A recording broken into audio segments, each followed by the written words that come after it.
Assalamualaikum warahmatullahi wabarakatuh teman-teman sekalian. Kami mahasiswa dari Universitas Indraprasta PGRI Jakarta. Video ini dibuat untuk menyelesaikan salah satu tugas kelompok di mata kuliah pemrograman dengan dosen pengampu Thomas Afrizal MKom. Kami dari kelompok 3 yang terdiri dari 3 anggota yang masing-masing bekerja sama dalam memenuhi tugas ini. Sebelum kita melanjutkan ke video, izinkan kami memperkenalkan diri kami dahulu. Saya sendiri Amanullah Aslam dengan NPM 202543501478. Kemudian ada Fajar Nugroho dengan NPM 202543501507. Dan terakhir ada Zahwa Fitriah dengan NPM 202543501473. Kami dari kelompok 3 ingin mempresentasikan tentang pemrograman dengan bahasa Pascal. Halo teman-teman, saya Fajar Nugraha dari kelompok 3 membawakan program tentang if atau keadaan. Di sini if itu ada 3, ada if tunggal, if majemuk, dan juga if bersarang. Kita mulai dari yang pertama dulu ya, yaitu if tunggal. Di sini kita berikan contoh codingan sangat simpel dan singkat. Begin CLSCR seperti biasa, write-len if tunggal.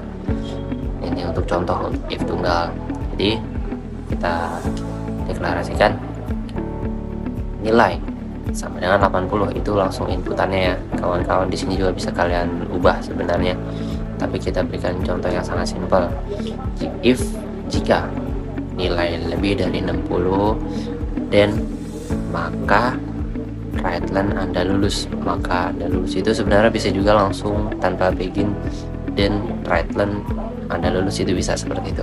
Jadi nanti di outputnya nilainya kita udah input langsung 80, maka nanti di outputnya tertulis Anda lulus. Jadi itu program if tunggal. Kita lanjut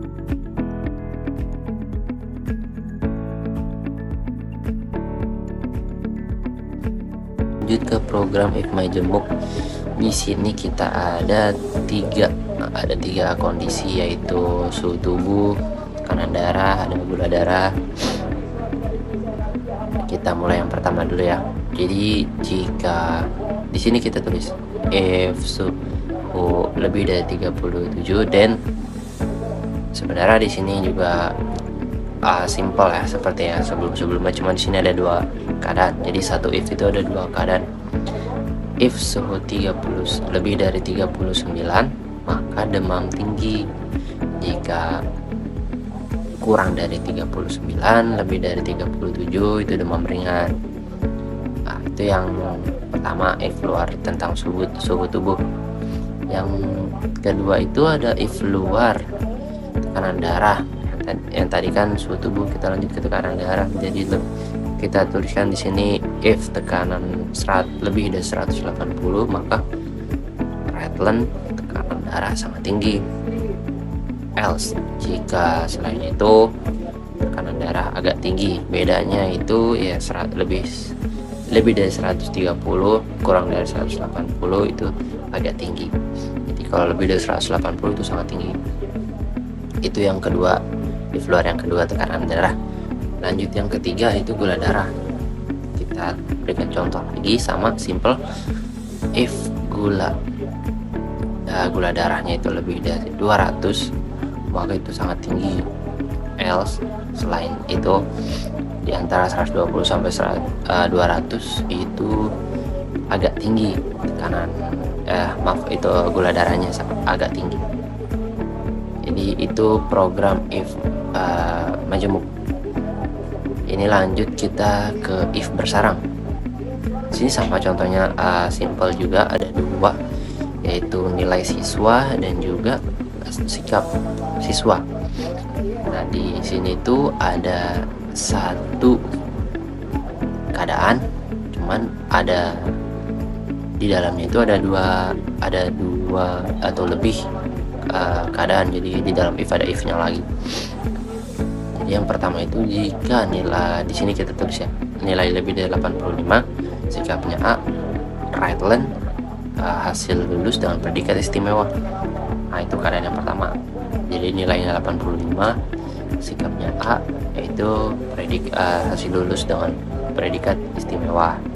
Nah, jika nilainya 85, sikapnya B, di sini kita tulis hasil lulus dengan baik. Nah, itu keadaan yang kedua tuh. Di dalam if-nya itu ada if lagi.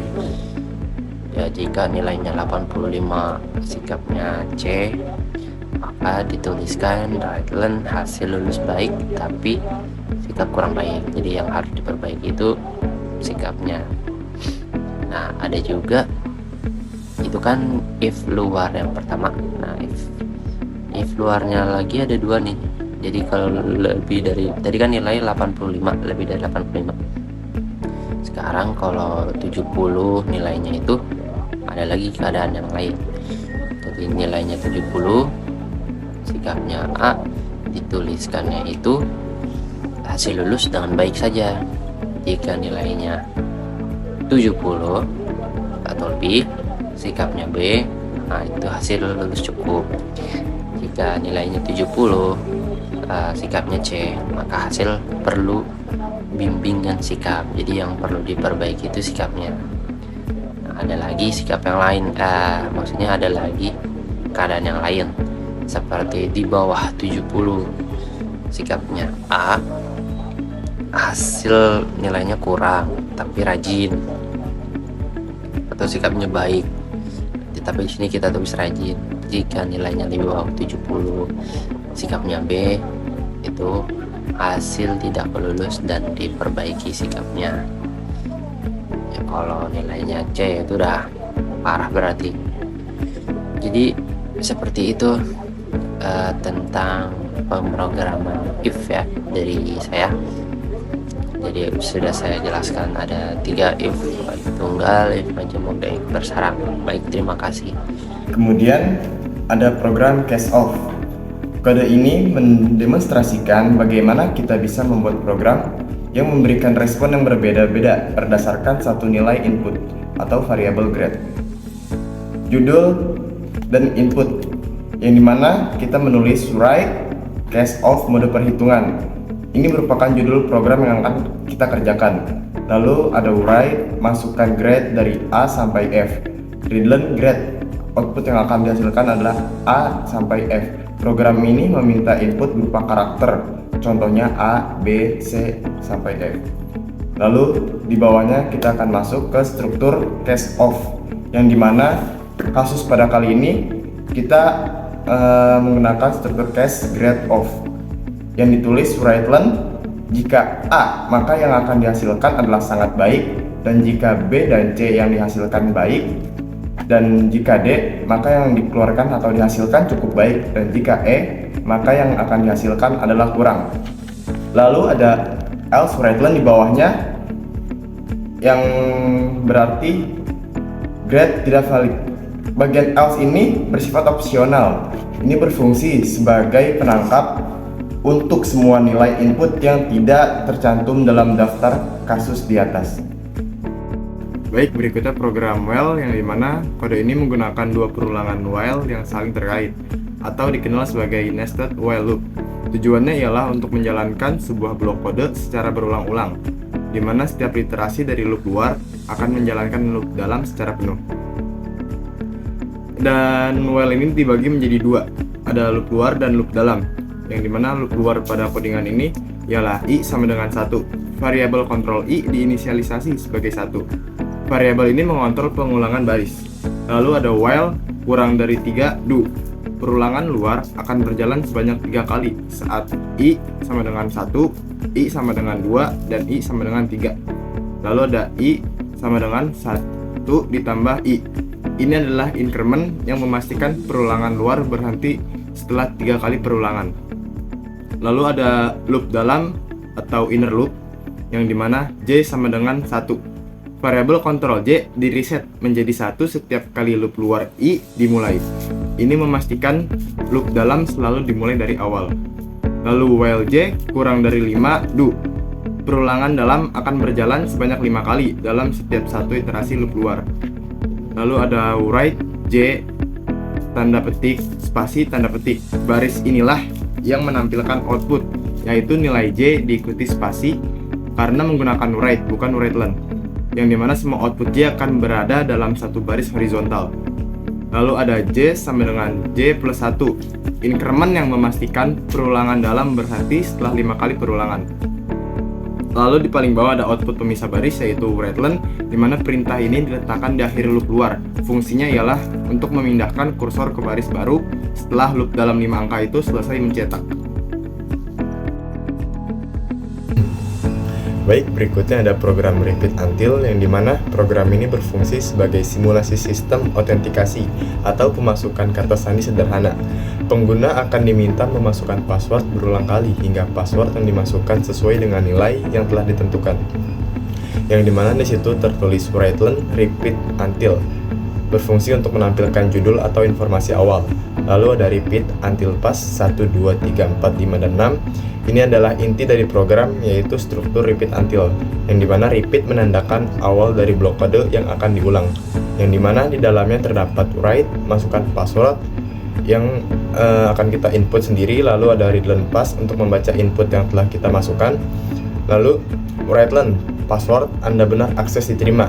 Baris ini hanya akan dieksekusi setelah perulangan berakhir, yang berarti password yang dimasukkan sudah benar. Lalu readLn untuk menampilkan dari program yang sudah kita buat. Baik, berikutnya ada program for to do, yang dimana program ini berfungsi untuk menampilkan tabel perkalian mulai dari 1 hingga batas atas yang diinput oleh pengguna, yang dimana tertulis write table sampai berapa merupakan permintaan input kepada pengguna. Lalu ada readLn untuk menerima input. Lalu ada inti dari program ini adalah penggunaan dua loop for yang bersarang, yang dimana perulangan luar merupakan for i sama dengan 1, to, and do, yang berfungsi sebagai angka penggali pertama. Lalu ada variabel i akan menentukan baris tabel. Lalu ada perulangan dalam, yang dimana for j sama dengan 1, to, and do, berfungsi sebagai angka penggali kedua. Lalu ada variabel j akan menentukan kolom dalam satu baris tabel. Lalu dicetak menggunakan perintah write. Dalam setiap iterasi J, program mencetak hasil dari operasi, yang dimana percetakan dilakukan secara horizontal karena menggunakan program write, diikuti oleh writeLn setelah loop J selesai, memastikan tabel terbentuk dalam format yang rapi. Oke, kita selanjutnya akan membahas cara kerja program for to do. Kita lihat bersama bagaimana cara program ini membuat hitungan bodoh dari angka 5 lalu mengakhiri dengan kata go. Jadi kita langsung mulai. Oke, kita akan menjelaskan fungsi baris per baris. Yang pertama ada clear screen, membersihkan tampilan layar sebelum menampilkan teks baru. Selanjutnya ada writeLn for to do, menampilkan judul program yang kita akan buat. Selanjutnya ada writeLn mulai permainan, menampilkan teks pembuka. Lalu ada bagian utama for i atau yang dibaca dengan for i dari 5 turun ke 1 do. Artinya variabel i mulai dari 5 lalu berkurang 1 sampai mencapai angka 1. Selanjutnya ada writeLn, setiap putaran menampilkan nilai i 5, 4, 3, 2, 1. Setelah loop selesai, ada write go, menampilkan tulisan go setelah hitungan mundur selesai. Seperti itu, guys. Oke, selanjutnya kita akan bahas program pangkat. Kita akan lihat bagaimana kode ini bekerja mulai dari input angka, input pangkat, sampai menghitung hasil dengan perulangan. Yuk kita langsung bahas. Oke, pertama-tama kita akan isi dengan clear screen, yaitu membersihkan layar sebelum menampilkan program. Selanjutnya ada writeLn yang diisi dengan program pangkat, ini menampilkan judul program. Selanjutnya ada readLn A dan readLn B. A yaitu bilangan yang mau dipangkatkan, sedangkan yang B adalah bilangan pangkatnya. Selanjutnya ada nilai awal hasil di set 1, penting untuk perkalian berulang. Lanjut, ada for i dari 1 sampai B2, artinya perulangan akan berjalan sebanyak B kali. Jadi setiap putaran hasil dikalikan dengan A, ini selanjutnya ada red line yang menampilkan hasil akhir dari format A pangkat B sama dengan hasilnya. Selanjutnya, program ini digunakan untuk membuat piramida bintang dengan menggunakan nestevor atau perolangan bersarang. Yang pertama, program meminta kita untuk memasukkan angka sebagai tinggi piramida lalu menyimpannya di variabel n. Setelah itu, program masuk ke perulangan utama yang dibaca for i dari 1 sampai n.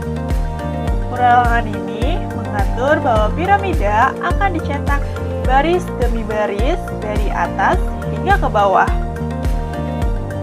Di dalam perulangan utama ini ada 3 langkah penting.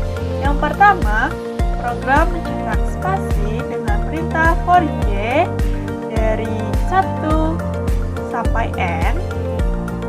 Spasi ini membuat bentuk piramida tampak berada di tengah. Semakin ke bawah, spasinya semakin dikit. Yang kedua, program mencetak bintang bagian kiri menggunakan for j 1 sampai i do right. Jumlah bintangnya bertambah sesuai nomor baris. Lalu yang ketiga, program mencetak bintang bagian kanan dengan for j dari i sampai 1. Bagian ini membuat piramida menjadi simetris dan dimulai dari i minus 1. Supaya bintangnya tidak double di bagian tengah, setelah selesai mencetak semua bagiannya, program memakai right line untuk pindah ke baris selanjutnya. Dan dari kombinasi semua perulangan itu terbentuklah pola piramida bintang yang rapi dan simetris.